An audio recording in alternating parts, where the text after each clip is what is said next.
Ce matin, rendez-vous au centre social de Beaubreuil pour une matinée de cuisine haute en couleurs. C'est journée spéciale Caraïbes aujourd'hui et particulièrement cuisine haïtienne. Alors là, on prépare les desserts. Donc on est sur premièrement un caramel pour un gâteau à l'ananas renversé. Et avec les patates, on va faire ce qu'on appelle un pain patate. C'est également un dessert très populaire en Haïti. Et c'est ça qu'on va utiliser aujourd'hui. On va faire déguster à nos invités. On va préparer des plats qui ne sont pas préparés normalement forcément dans les foyers des personnes qui sont venues ici. Et c'est toute une préparation vraiment typique. En plus, on a la chance d'avoir un chef professionnel aujourd'hui qui est d'origine haïtienne. Donc on est au top pour avoir les vraies recettes, la vraie manière de faire et ça va bien se passer du coup. On va le petit pâté et tout, hein. Ça va, carottes, oignons. C'est un peu mondial ça, hein. C'est ça. Je vais regarder un petit peu les spécificités, surtout les patates douces et j'adore ça. Ça part pour un dessert peut-être aussi avec de l'ananas. Ah oui, Voilà.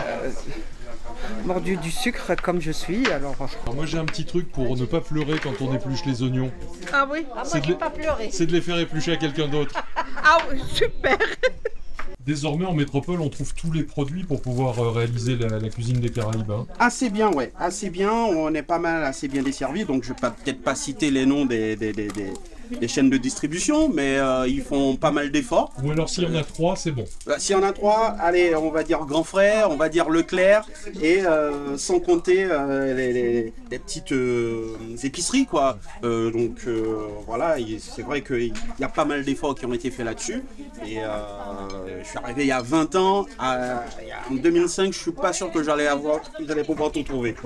J'ai besoin d'une petite explication. J'ai entendu tout à l'heure un mot et j'ai besoin de savoir. J'ai entendu chouïa. Mais en grammes, ça fait combien chouïa?